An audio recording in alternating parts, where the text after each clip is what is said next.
I had a dream that someday I would build the finest organization in professional sports. Just win, play hard, try not to make mistakes, but don't worry about mistakes because there's only one thing that counts. Just win.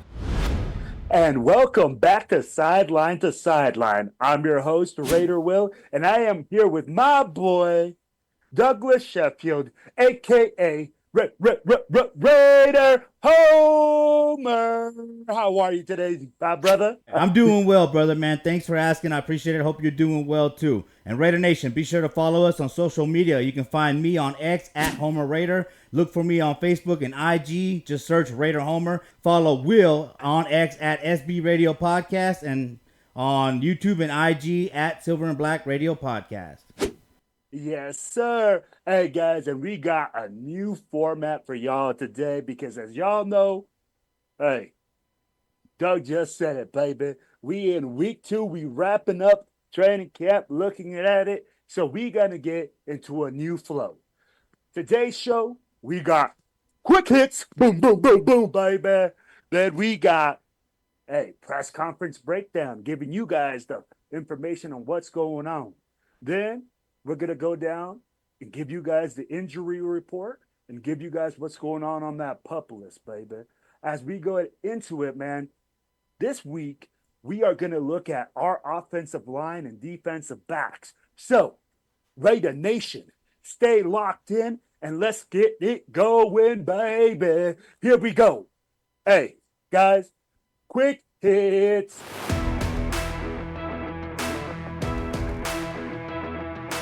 Yo, we got Maxx Crosby ranked the top 10th. Okay, he's ranked in the top 10 or top 100 in the top 10, but he's number 10 on this list. I'm going to tell you guys right now, I believe the list is faulty.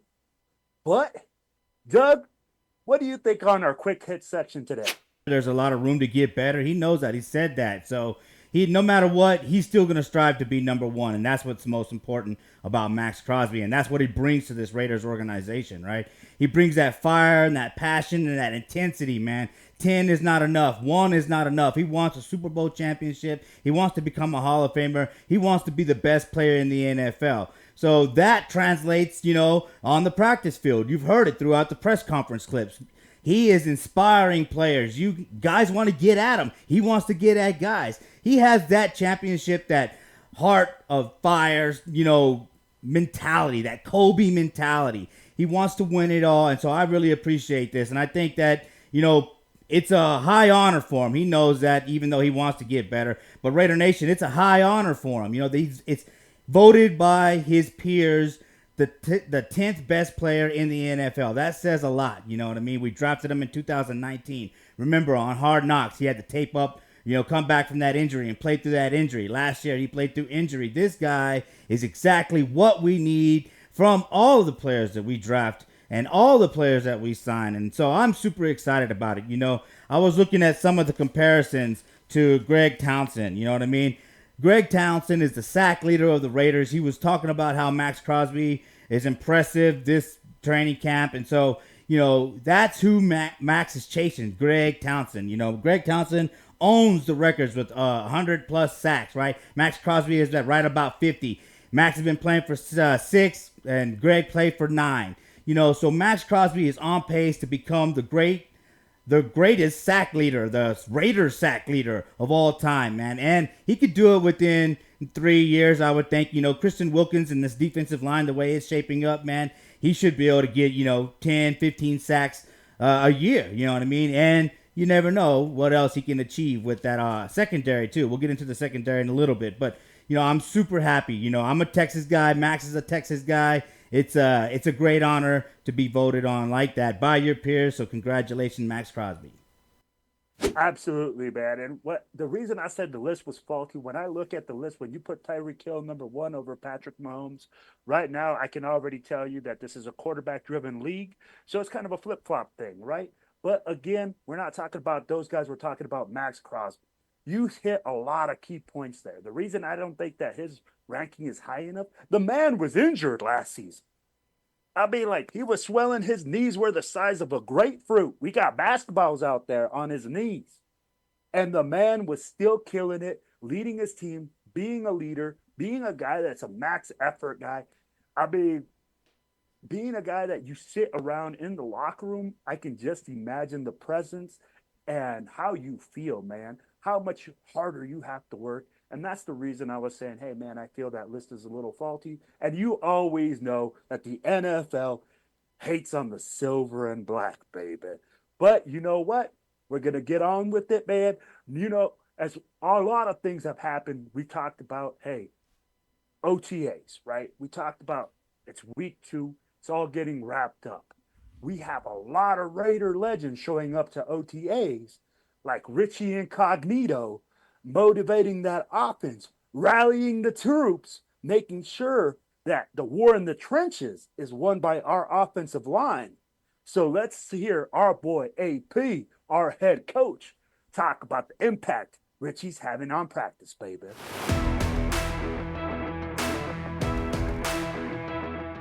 Think of the first day in pads, most people think of the defense being the most excited about it, but the offense seems to have a bit of a chip on their shoulder. Who do you think is benefiting the most from? I think it's going to be the offense. If I had to predict today, I think the offensive line is going to get after it. Richie Incognito talked to the team last night, and it was pretty intense. Whatever you think he said, he said. You know, yes, Richie Incognito came in, and I'm pretty sure he got that offensive line fired up, right? Those guys got to put on the pads and hit that defensive line in the mouth, who's been, you know, mocking them basically throughout training camp. But the main thing for me, the main takeaway is that, yes, the offense is they're going to benefit the most from playing against a great defense, right? We talk a lot about how for young players, the game needs to slow down, right? For them to play better. Well, for our offense, you know what I mean? We're going against a top 10 defense, right? We've already saying this is going to be a number 1 defense. So those windows are going to be small. It's going to be a tight corners. You know, it's going to be hard to move the ball on that defense. And it's already proven to be that, right? So imagine playing defenses that are average or worse in the NFL after facing our defense and practice week after week after week, man. It's going to be like the game slowing down. Those windows are going to be huge, even though they're just average windows. To them, to our guys, it's going to look huge. It's going to slow the whole thing down. They'll have a better understanding of how to play against tough defenses. And, you know, like I said, the offense benefits from this the most. Iron sharpens iron, right? The reason this offense is so far behind is because we have a new offensive coordinator, first year with us. You know what I mean? And 2 quarterbacks that are just deadlocked right now. There's some reports coming out about who's taking what, you know, but we'll get to that later on. Like I said, though, the offense itself and as a whole will benefit from this because they're going to go up against elite cornerbacks. They're going to go up against elite defensive linemen, and they're going to have to perform. And as we get into some of these other interviews, you're going to see how Luke Getsy even talks about how that will help this offense get better. All right, baby, you giving them a lot of them juice. You giving a lot of the juice right now. I'm telling you guys right now, man. Richie Incognito coming in and motivating these guys is nothing but a positive thing. He's coming in telling these guys, hey, I'm an old war horse. This is the way I did it. Giving those little P's and Q's, you know, those little things where you're like able to say, hey, man, do this instead of this. It's a huge thing, and we should be excited to see that. And I'd be like, you can already see that he's already made an impact. When your head coach is coming in and saying, hey, the things he said, you know what he said. And he said, hey, man, we got to get out there and kick some ass. So, guys, be excited about that. Make sure you're staying tuned in and locked in because there's a lot more information coming out that Doug is holding back on. You know, we got a little bit of juice left with that offensive line. I'll be like, you got DJ Glaze making big improvements. You guys got other players coming in, so stay tuned, guys. We're going to talk about them all here on the show. But for today, we're going to move on, baby. Hey, here we're going to get into another clip where AP talks about the importance of the consistency and continuity that the defense has shown for the past 3 years now. And that's why it has them flying around, communicating, and anticipating plays at a very high level. That's a pretty good defense over on the other side of the ball. What have you seen from that group so far? Yeah, I said that. You know, the question was asked earlier in the week, you know, why not do joint practice? I said, 'cause I think we got a pretty good defense to judge it on. And I think you guys have seen that. The defense is what you expect in year 3. And when you got guys like Robert Spillane, Marcus Epps, Max Crosby, Christian Wilkins, and all those guys playing at a high level, and more importantly, communicating at a high level. And now Patrick's out there, he's playing Russian roulette, right? He's out there, he's just throwing it out there, playing dice, and these guys are just, they're making the calls and adjustments. A very tight-knit group. You can see the energy and excitement that they have for one another when they make plays, and they expect to dominate, and they're doing such. They expect to dominate, and they're doing such, right? Year 3 under Patrick Graham, that's what you expect, right? We have expectations now of this defense, right? Even the average fan expects this defense to come in and play well. Maybe not the national media, right? They're not paying attention on a level that we're paying attention, right? But we expect this team to play well. Our coach expects this team to play well. And if we play well on defense, we will have a chance to win. It's right there. The writing is on the wall, man. I'm super excited to talk about how great this defense is all year. And because look, this having a number 1 defense, top 10 defense, that's what changes the games, right? You got running quarterbacks, you got great wide receivers all over the league, dynamic players, as you've heard Luke Getsy talks about, all over the league. So you have to have that defense to keep you in games, to win close games, and in practice to help your offense get better, especially in our situation. So again, this video goes back to my first point on the first video, is that this defense, its consistency, its ability to play at a high level will raise the entire team's level of play. So buckle up, Raider Nation, man, because we're going to have a great season. I'm really starting to feel it. Even though the QB competition is where it is, hey, we got that defense, and it's coming together beautifully. Man, you said some key things right there.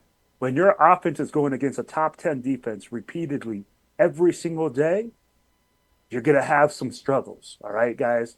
I know that there's been reports out of OTAs, Uncle Hondo always dropping a little nugget here and there saying, hey, man, this last practice, we had AOC with 2 interceptions, struggling. We had Gardner Minshew, but 2 for 1. We had, our other quarterback, Anthony Brown, he fumbled twice on a single play. So, a lot of those struggles is best to get out right now in practice. And like you said, Doug, iron sharpens iron. When you're going against the best, when Max Crosby is trying to wreck practice every single play, those guys on the offensive line have one choice, man. You got to get better. You got to keep improving. You got to keep communicating and working as a team and growing that chemistry and continuity. But it's just like you said, man. Luke Getsy right now is going against a top 10 defense, guys, with a limited playbook. So he's now looking at the microcosms, every little single small part of a play where he can say, hey, you know what? That was a win. We did that well. We didn't do this well. And that's something that we can look forward to as they progress in practice, that they'll be able to clean up before game 1 of the season. You obviously want to win every rep, but you're going against arguably one of the best defenses in the entire National Football League. So how does it make you better? Even you may not see all the wins you want on reps, but the fact that the level of competition is so high. Yeah, that's the that's the whole key to this thing, right? You're going through a process. And when you call a play, there's an expectation of a play. And when you're going through installations, you're not necessarily scheming up the play to defeat whatever exact thing you're expecting to get. But at the same time, you get really cool challenges within the play. And when guys are able to respond within a play that's not maybe perfect for that particular front or particular shell, and they're progressing it or they're going through it or making great decisions within it, and maybe, it's not the greatest opportunity for the explosive, but now we went and found a completion instead, or the back, this wasn't the exact front that we wanted, but you went and got 4 instead of having a negative run. All that stuff gives you the confidence to be able to call those types of things, and not kind of have like this reservation of like, oh, what's going to happen?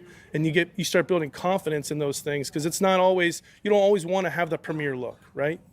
Yes, that's the ideal for a play caller to have the premier look, but when these guys can perform the play when it's not the premier look, now you're really cooking.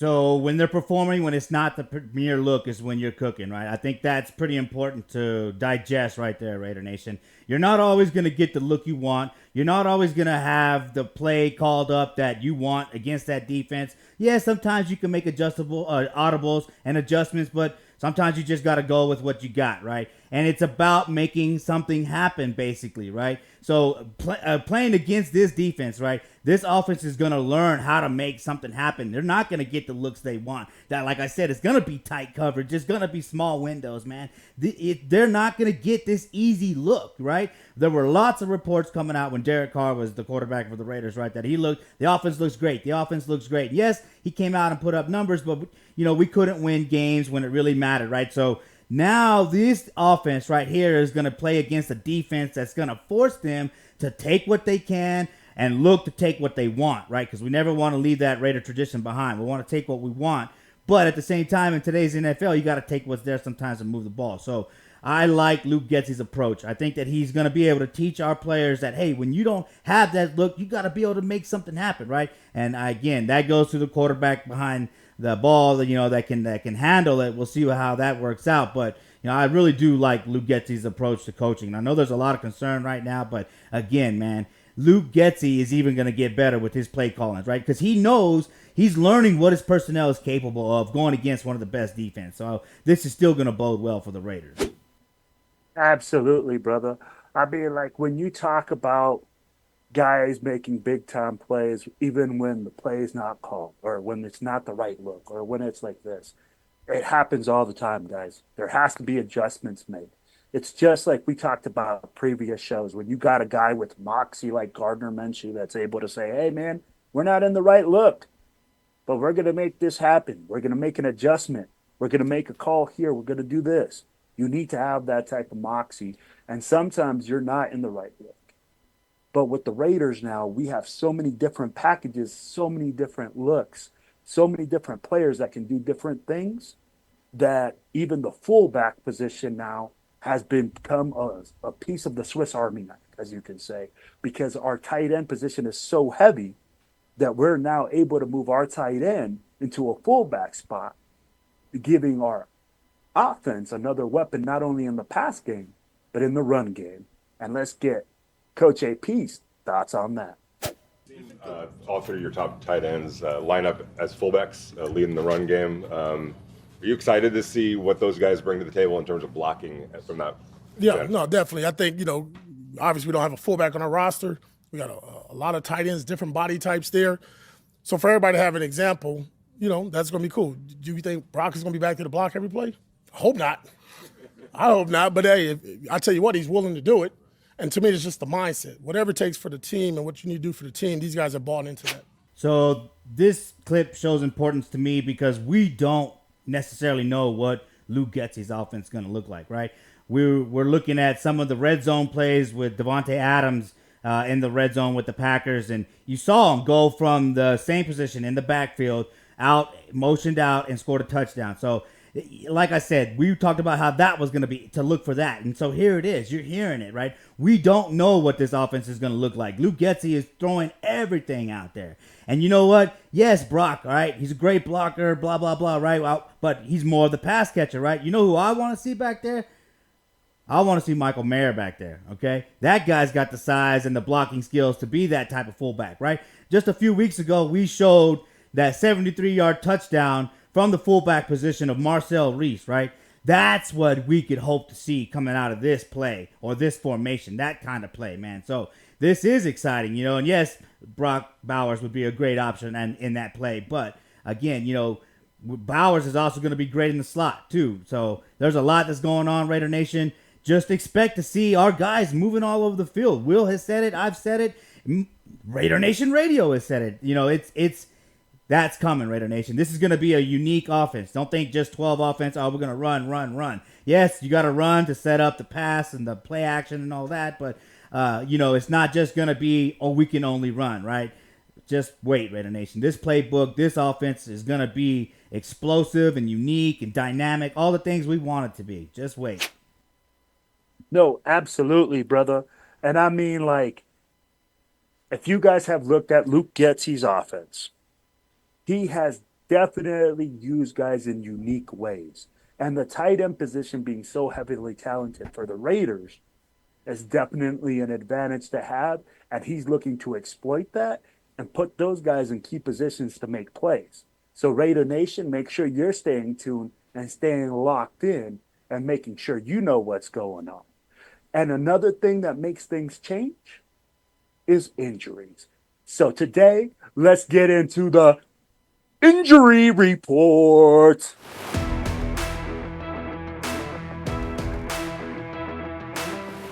All right, guys. So, Raider Nation, we got some news to report for you guys on the injury front, okay?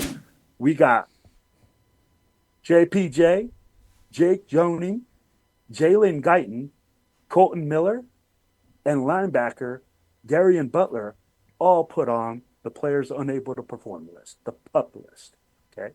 And due to the fact that we had those guys on the PUP list, we've added Keelan Doss and offensive lineman Corey Luciano. And we also added wide receiver Terrell Bynum. And that's all. Oh, guys. And actually, what we got for you guys today is a clip of an update on JPJ. Of injuries, is there any update on JPJ? Is he still on the PUP list? Yeah, he's on the PUP list. Hopefully get him out here. I know he's looking good. Took the glasses off and kind of like getting out of cool mode and get ready back in football mode. So he took the glasses off, right? That indicates a concussion, right? Look, this is concerning. You know what I mean? Colton Miller, you know, he's a veteran. He's been, high-level player for several years now. So we can expect him to come back and play well, know what to do, right? So he's not too much of a I'm not too worried about him. But JPJ coming in as a rookie, already dealing with a supposed concussion, man, that's not good news. I would have thought if he came back by this week, week 2 of training camp, okay, maybe it's not a big deal. But now he's missed 2 weeks in training camp. Guys, that really it really puts the hit the ground running approach at risk, right? Because as we all know, it all starts in the trenches, man. And we need our guys. We're moving Dylan Parham from the left to the right so JPJ can move there. That's how well we thought of JPJ. For him to go down with injury is really concerning. Now, we're going to get into his backup, Cody Whitehair, who is a Pro Bowl level player and has the communication skills to lead us. But, I mean, we as a team are depending on our draft picks to come in and stay healthy and lead the way and play through injury like we've seen with Max Crosby and some of the other players. Of course, a concussion is nothing you want to play through. So take your time coming back, JPJ. But like I said, the best ability is availability. And if we want to hit the ground running, our offensive line has to be ready to go day one. So this is concerning to me. No, absolutely. And you hit the nail on the head, Doug. Your first 3 picks, you want them to be starting somewhere on your field and making sure that they are something for the future. As JPJ, I don't know whether it's a groin situation or, it's a concussion, because I've heard both groin, concussion, this. There's really not a lot of information that's coming out. But like you said, when you talk about, hey, he took the sunglasses off, usually that means concussion if you have to have sunglasses outside. Now, I'm hoping it wasn't that. I'm hoping it's something less than that. But again, it's just like you said. This guy is a guy for the future, a guy that we need to play that left guard spot for us. That's going to be a big hole. Now, we have Pro Bowler Cody Whitehair in the wings.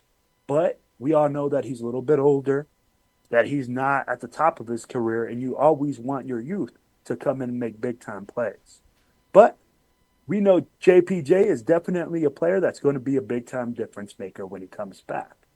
But a rookie impact player from last year, Dylan Parham, is excited to go back to his natural position of right guard, like Doug said, and he can't wait to take it to the other teams for the Raiders.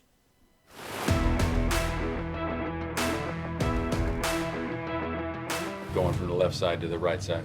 It's been more natural, I would say. Just talk to the coaches and them seeing me early on within OTAs. They felt like that would be an opportunity for myself. And, I mean, I'm excited to be able to be back at that position because not knowing how the league worked and operated, I didn't expect to move to left after playing my final season in college at right. And I knew that for myself, I was like, it's possibly center, possibly guard, but not knowing that, especially how it played out my rookie year, I played like 3 positions within the first 5 weeks. And that was very unexpected for myself. And then I feel like with me going back to my original position, the thing that I'm most confident at, I feel like it's going to be great. The key word for me, I guess, the word I want to throw out there to describe Dylan Parham is utility player, right? That, to me, is what he shows. Even in that interview you talked about when he first came, he played some center snaps. He played on the left and the right. This guy is the type of player that we need, JPJ to become, right? We drafted Dylan Parham. Now he's our utility guy. He's a swing guard. He can play center. This is exactly what we need. And, there was question on the right side of the offensive line at the beginning of the offseason. Now that seems a little, solidified, but now there's a question on the left side of the offensive line. So we're playing a little bit of musical chairs here on the offensive line, getting closer and closer to that week 1 preseason game. And we had this quarterback competition, so we need our offensive line to come together quick so that our quarterbacks have time to show what they can do in this offense. Absolutely. I mean, if you think about it, an offensive line needs consistency and continuity in order for them to be able to communicate effectively and work as one unit. It's a very difficult thing, but I think Luke Getsy referred to it best in the previous episodes. We had him say, hey, there's going to be times where your best players go down and you have to make changes and you have to make adjustments. And I know that it's tough right now, especially at the beginning of the season, and we're looking at in the preseason. But right now, it's almost better that it's happening right now. So you have a plan for it during the season, and you know what guy can do what and what guy can fill in where, which is, a tough thing to say because, like you said, JPJ is such a great player, a young man that we need him to develop and become a great player. But I think because it's so early in the season, it's going to hurt his career's growth stunt, but it's not going to hurt as much as if it was, a longer term injury or something that he comes back early from, then gets hurt and gets extended. But it's just like you said, brother. Hey, we're playing musical chairs. We're trying to figure out who's going to play where. But another rookie that comes in, locks in his spot, and has been working his tail off, even though he has one hand all gloved up, is Thayer Munford, and he's excited to continue to develop his relationship with Dylan Parham. Chemistry been going between you and Dylan Parham. How's the chemistry been going between you and Dylan Parham? That's my brother. That's my brother from another mother. Me and him came in together, of course. It's just, I love him, man. Love playing by him. We tell people, we tell each other, what we need to work on, of course, and we do it the next day, and we got to keep on building on that. It's a little more chemistry that needs to be, involved, of course, but we are very confident of us being on that right side. My confidence is growing in Munford as well. He's playing with the injured hand, Max Crosby-esque, right? Going against Max Crosby, getting better, facing great defensive linemen. This kid knows that he has a lot to prove and he can do it, man. I know that he is feeling confident right out there right now, especially with Dylan Parham moving in over there to help him, man. We got to have that right side solidified. We need our left side solidified. We need this offensive line solidified ASAP, man. And Munford and Parham, I think, are going to solidify the right side. Absolutely, man. I mean, you got a young man in Dylan Parham that's coming in, making changes, played multiple spots last year. Then you got Thayer Munford playing right tackle, man. This guy came in, I think he's a 7th-round draft pick. He's working his tail off. He's busting his butt, making sure to try to make all the things happen. I know that this week is reported that he has some struggles against Max. He has one hand gloved up. Guys, that's going to be normal. If you can't handle Max Crosby with 2 hands going 50%, he's going to have some struggles. DJ Glaze came in. He's doing great. This whole right tackle spot, though, is locked in by Thayer Munford, I believe. I believe once that right hand heals up, he's going to be able to come back, make sure that he solidifies that spot. And it's just like you said, you said it at the earlier part of the show. Iron sharpens iron. Max Crosby coming against you, lined up with an inside guy like Christian Wilkerson. Guys, our offensive line only has one way to go up, and that is up, baby. But as we promised you guys, we're going to get into certain guys that we believe are going to play key parts for the Raiders' offensive line this season. So, right now, what we are going to get into is we got a veteran player, Cody Whitehair, a guy that knows how this plays are run, knows how these things are designed, guys. He's a Luke Getsy veteran. And here, we're going to show the communication that we expect him to bring to the Raiders.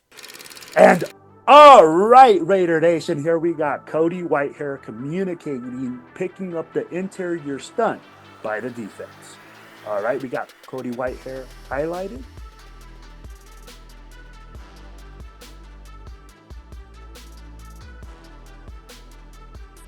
As you guys see, the two highlighted guys are going to do an interior stunt. You're going to get that defensive lineman coming one way. Then you see the stunt. Cody Whitehair sees it. He picks it up. That linebacker is nowhere to be seen for a clean pocket for the quarterback. Now we got the all-22 view. Here we got Cody Whitehair highlighted. I'm going to let it run. The quarterback is going to snap the ball. You see the guy highlighted goes inside. You see Cody Whitehair passes him off, keeps his head on a swivel. See the linebacker coming to his gap, picks him up, and cleans him up. So right there, communication is key. We've been talking about it all training camp, all offseason. And this guy is that level of guy, offensive lineman, right? He knows how to communicate. You know, the swings and the slants and the stunts and all that. He's able to keep his head on a swivel. Now, it's not the biggest block, right? It's just a block that shows that he understands his job, right? It led to a first down. That's the kind of blocking that can lead to your quarterback feeling confident in the pocket. All right, brother. Look, we just saw Cody Whitehair making up a clean pickup. You said it. Look, it might not be the biggest block, but it's a key block. It's a block that made the pocket clean. And if he makes that mistake, our quarterback gets drilled. But that communication is what we expect Cody Whitehair to bring to us, and that experience, man. That's why he's a Pro Bowl level guy. Now that we see him in the pass game, let's see Cody Whitehair making big time plays in the run game. All right, Raider Nation, here we got Cody Whitehair highlighted where the Bears are running outside zone. This is a great pickup, a great play by our producer, Douglas Sheffield, to show you guys what we expect out of Cody Whitehair in the run game this season. So we're going to have the quarterback snap the ball. We see the offensive line all moving in unison to the left. You see the highlight there, the double team. You see Cody Whitehair rubs off the double team, picks up that inside blitzing linebacker to spring the running back. Here we got the all-22 view. You got Cody Whitehair highlighted. The ball is snapped. You see him move left. You see him attack the defensive lineman double team and peel back and pick up that linebacker to help the running back get a big time gain for the Bears. That's some next level blocking, right? No pun intended. But you know what? Look, this play right here gave me more confidence in him. And thank you for the appreciation from picking that video. I picked a few more from the next guy, Andres Pete, that we're going to look at that I thought were really good ones to look at too. But this shows awareness, right? This guy has a high level of awareness, right? He picked up on the defender coming from the opposite side to lay a pass block, and then on the run play, he's able to get in there and still keep his head on a swivel and get a good little chip block that sprung the running back for a first down. You know what I mean? That type of blocking, you know, is what's going to help Zamir have a great season this year, man. And of course, we want JP to come back and take that starting spot. But another thing is, we talk about it all the time, you know, young guys learning from veterans. If JPJ can learn from Cody Whitehair how to block on this kind of a level consistently, man, JPJ is going to be a good lineman for us for a long time. I agree with you 100%. And you said something that a lot of people don't understand about offensive line. You have to have a high level of awareness. Guys, I know you guys don't know, but Doug played offense. All right. I mean, like, he's a big war daddy up front. So he understands what it is to work together. Okay. On this show, we talk about communication in the green room. We are consistently communicating with each other to try to bring you guys the best show. The offensive line needs to consistently communicate so that way, guys, we can make big time plays for our quarterbacks, for our receivers. Everything starts up front, and it starts with their communication, their chemistry, and their teamwork. And this is why it's so important to have a guy like Cody Whitehair, a Pro Bowler, a guy that shows you with experience. And JPJ learning from a guy like that, man, sky is the absolute limit.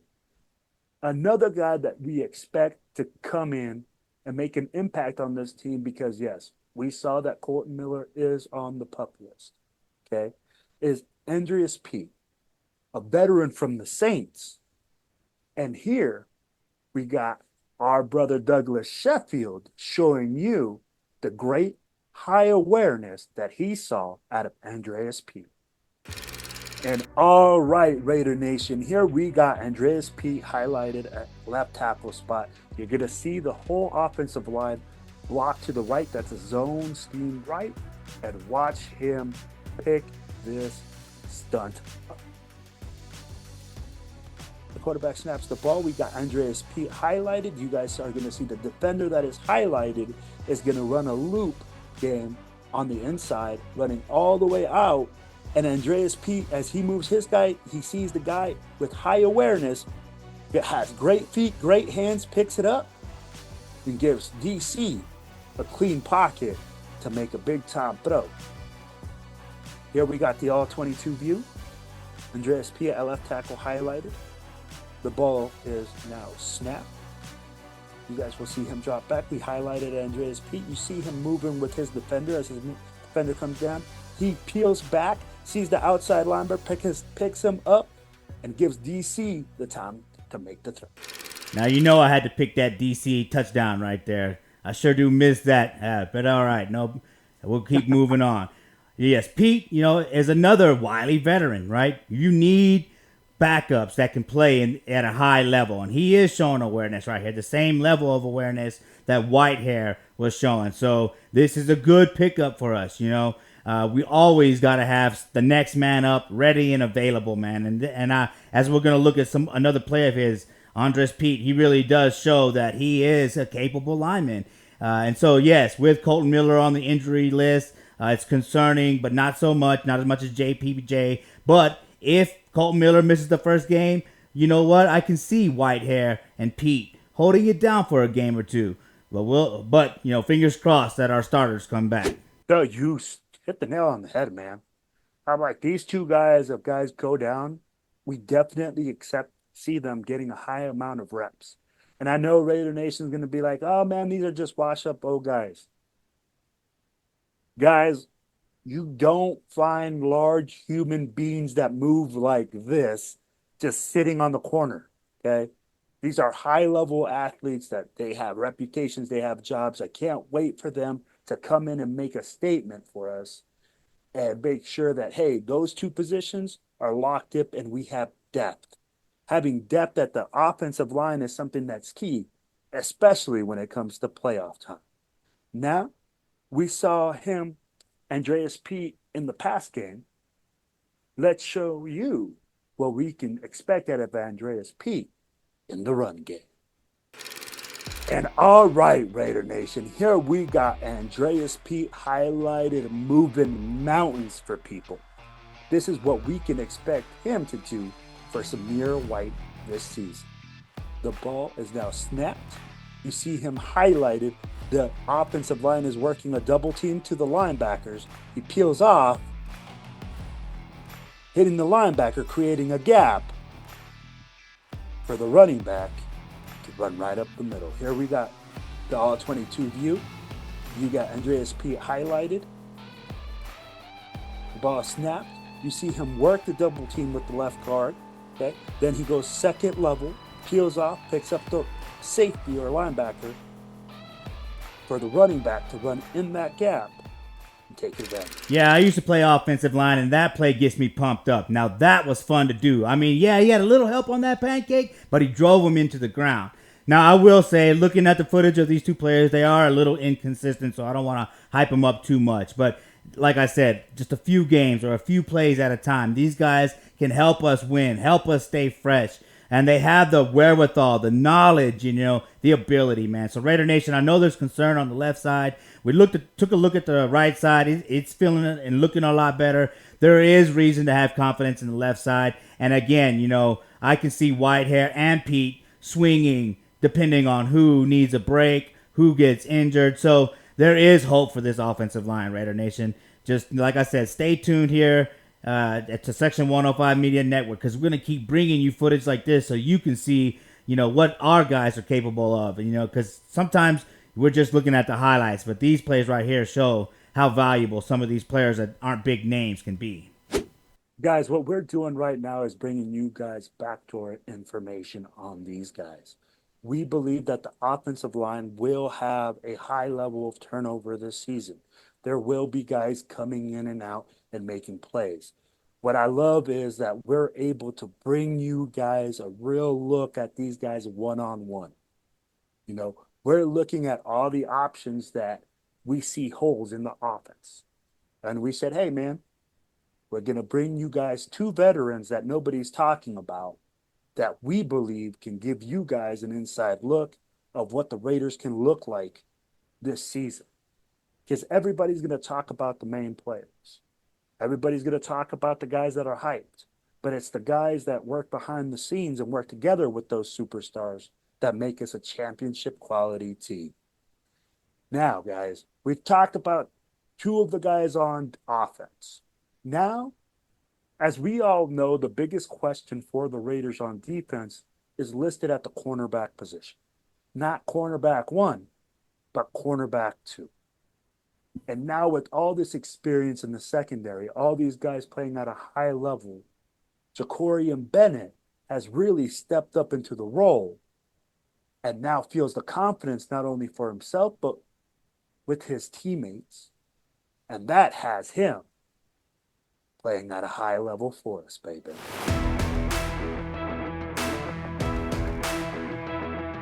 Around you, Nate Hobbs, Jack Jones, Trayvon Merrick, Marcus Epps. It's the makings of a really good secondary. They've talked about, they have an open cornerback spot in and around that. Yeah. How important is it for you to tell people and to show people that you're that guy for that job?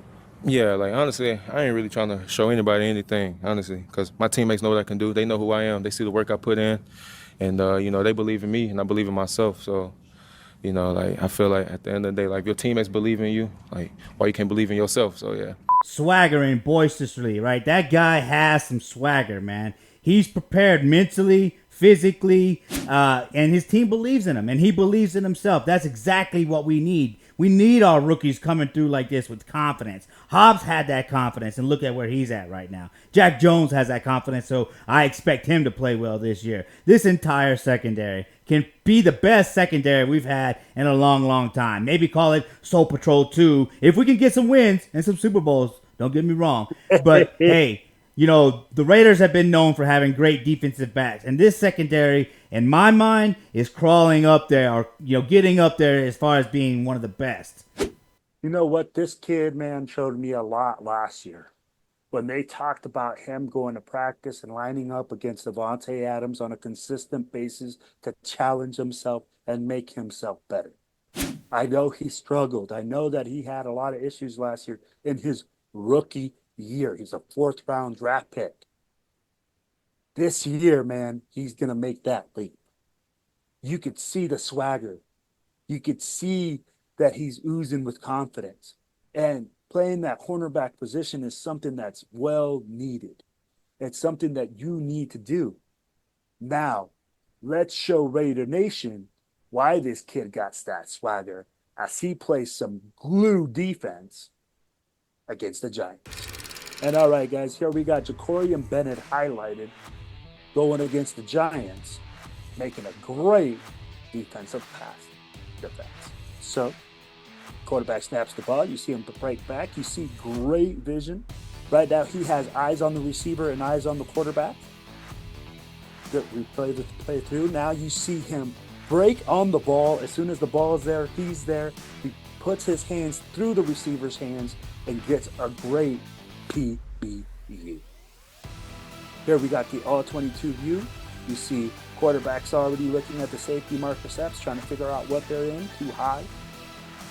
Okay, so now you see him raise his leg, and they're going to snap the ball. He's going to drop back.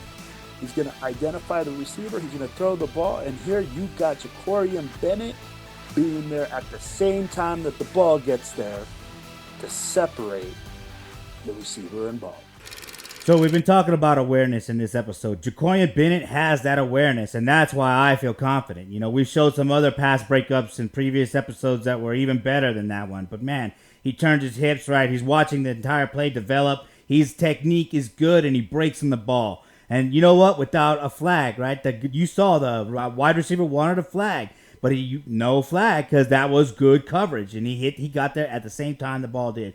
And you know what? The other thing is he kind of learned from Marcus Peters and some of the other teammates that he has. He almost got that ball up in the air, and there was Spillane for a potential interception. So given this is going to be his second year, I would expect for Bennett to be able to make those types of plays into interceptions or get the ball into the hands of another defender. Absolutely, brother. And I'll tell you something, man. I'm like, when you see a corner, and I'm like, I'll say, pardon my French, but stick to a guy like Fly on shit, man, that means you got superb coverage skills. And right now, what we've seen is small glimpses of Jacorian Bennett improving and getting better and getting sticky.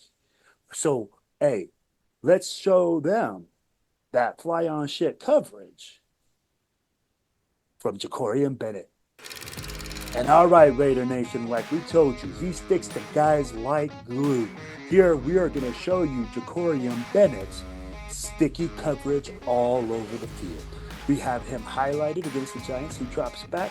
He's reading the quarterback. Quarterback is reading both receivers, but he's looking at his receiver to the quarterback, so that way he's reading both guys. Then you see the quarterback keep running. You see Jacorian Bennett is all the way across the field, still on top of his guy, sticking to his coverage. Now, because of that coverage, guys, now you see the pressure from the defensive line starting to bother the quarterback, and he's under duress, making the quarterback now make a bad throw. Here again, we got quarterback highlighted, raises his leg, signaling ball's getting ready to get snapped. Ball snapped. He's looking one way. Got him highlighted at the top of the pocket. You see now Max Crosby's working across because the coverage is working so well, flushing him out. Bad throw by the QB. You know, that is a classic example of a coverage sack, and you need cornerbacks to make that happen. Not only does the defensive line help, you know, the secondary helps the defensive line, and Jacorian Bennett right there back to back showed that. That quarterback, yes, he saw his first read, but ultimately he knew he wanted that guy coming over the middle. Okay, and Bennett knew it too. So Bennett never lost sight of that, and like you said, like flat as shit, you know, he stuck to it, you know, and so I'm excited about his cover skills, and we got some more plays come up to show his more awareness that he has and more football high IQ playmaking ability. So I'm excited. You know, a lot of Raider Nation. You know, there's been a lot of talk about Jacorian Bennett. So that y'all been popping in there and looking at that video that came out weeks ago. So you know, we're happy to bring this to y'all because we know people want to know who Jacorian Bennett is. So Raider Nation, don't forget to leave us comments in there to tell us what you would like to see us break down. So let's keep on going with Jacorian Bennett, brother. Yes, sir. Hey, man, you said it. This guy can cover.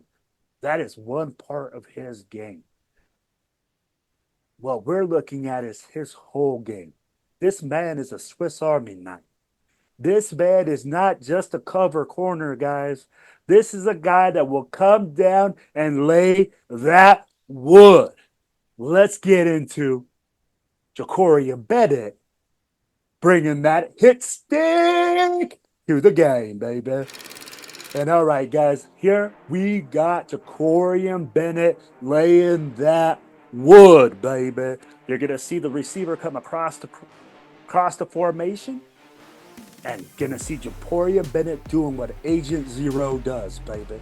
You're gonna see the ball get snapped. The quarterback has identified the crossing route. Ja'Cory Bennett is sitting in the flat. He identifies the crossing route and comes down and lays that wood, baby. All right, here we got the all-22 view.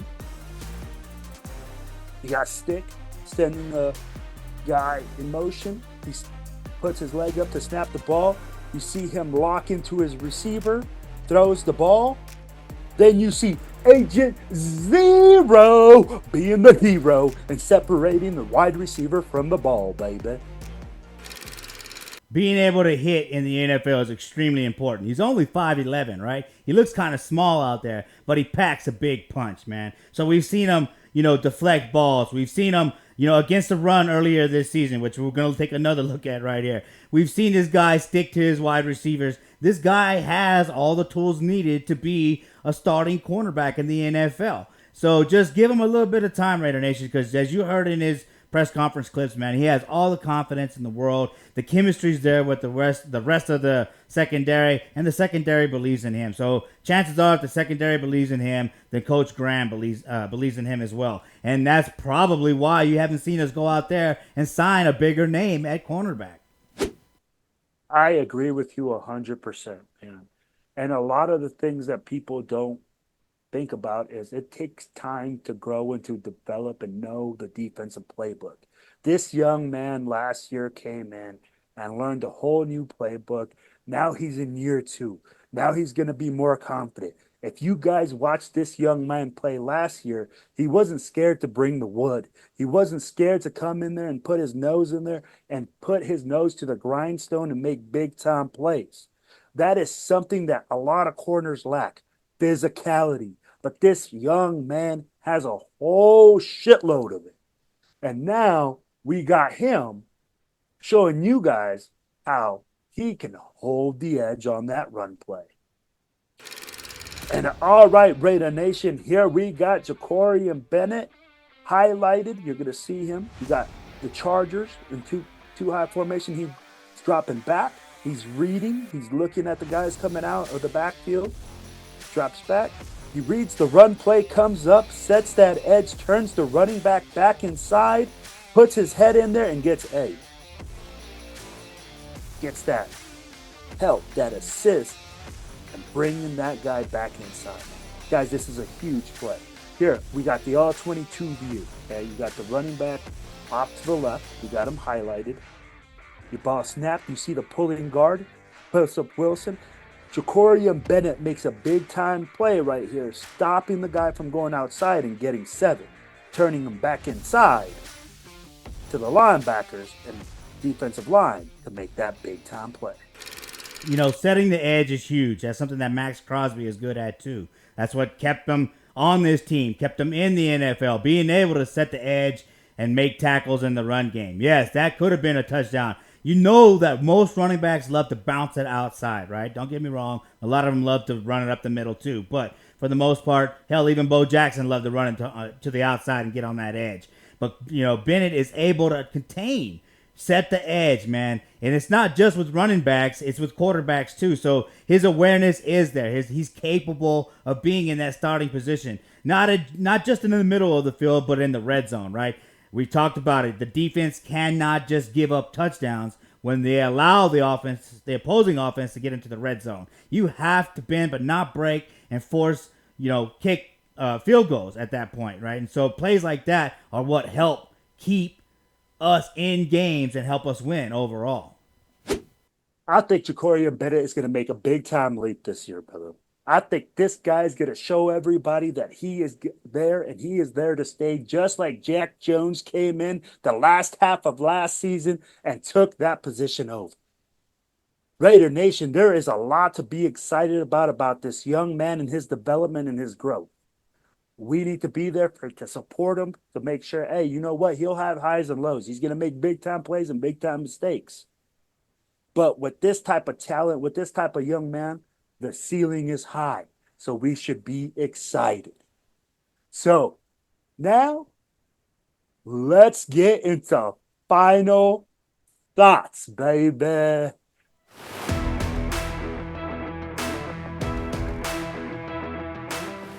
Raider Nation, I know you're concerned. I know that we're in week 2 and you're hearing that the offense is struggling, that the defense is just out there dominating. I know that you're saying, hey, we got a lot of injuries up front. We got a lot of questions.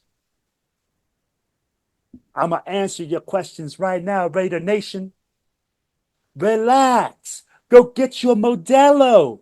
Break it open. It's the preseason, baby. And I'm going to tell you right now, this team is ready and is going to be locked in at every position. We're going to bring you guys more info on the guys that we see starting, on the guys that we see making big time plays. So stay locked in. Lots of positivity coming this way. We are going against the number 10 defense. AP said it best. We don't need to go schedule a preseason game or a preseason scrimmage against anybody. You're going against the best in the business. And if you guys have heard anything coming out of OTAs, is that Max Crosby, Christian Wilkerson, all the guys on defense are pushing the offense, making sure that that iron sharpens that iron, baby. So right now we got the sword in the fire and it is hot, hot, hot, baby. And that offense only has one thing to do.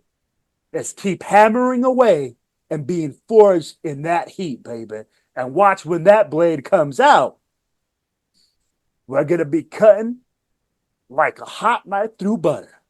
Doug, final thoughts, baby. I mean, Raider Nation, we have a right to be upset, to be concerned. You know, it's time to win and win now and win consistently. So, yes, we want to hear great news coming out of camp about how our quarterbacks are taking charge and they're blowing up this defense, right? But then that brings concerns about the defense, right? So at least we know as a fan base that there's consistency on the defense. And so we just need to be patient. Again, I know we deserve to win, but be patient with this offense and allow it to learn to get better facing an elite defense like we have. And like I said, we have something to build on. We have our rookies that have been staying around and contributing, right? We have an offensive coach and Luke Getsy that can come in and, you know, call a unique game, has experience learning from coaches that have won and are still around in the NFL. You know what? So just be calm, Raider Nation, because, you know, the calm is always before the storm, right? There's always going to be a silver lining around the black cloud, right? I know I'm a homer and all this and that, but, you know, I'm not just gaslighting you here. I'm telling you, man, it sounds right. It looks right. It feels right. Coach AP, you know, he came from, you know, he was a Tom Coughlin guy. Think about it. Tom Coughlin beat the Patriots twice in the Super Bowl, right? AP was there, right? Now we got, yes, I know you don't like to hear it, Tom Brady, you know, looking to be a part of this organization. Of those 20 years, those few people that we just mentioned had success in the NFL, and they're going to bring that to the Raider organization, right? The great thing about Mark Davis, he says, know what you don't know, right? And so he's trying to get out of the way and bring in good football people like Tom Coughlin, Marvin Lewis, right? Bringing back Rob Ryan, all these guys that know football and can coach our players, and our players are believing in them. So if anything, believe in our players. You know what I mean? Yes, the team is frustrating dealing with the move, you know, and then the lack of success. you know, and the inconsistency in coaches and players, and it's frustrating, man. I know. I want to win, man. I was there in 03 when we lost that Super Bowl, and John Gruden was running down the sidelines cheering, man. My heart still hurts from that, man, but I'm still a Raider fan, right? You know you're not going to give up on the Raiders. I'm not going to give up on the Raiders. So just wait it out. Let's wait and see, because the preseason is coming this week, y'all. We're going to see this team in action. You know what I mean? And yes, it's just a preseason game, but you know what? There's a lot to learn from this game. So come back next episode and see what we thought, you know, about the game, and see what we learned from the game. And again, Raider Nation, let us know in the comments. Call us, email us, man. Because we want to hear from you. We want this to be an interactive show. So hit us up, Raider Nation, and thanks for watching.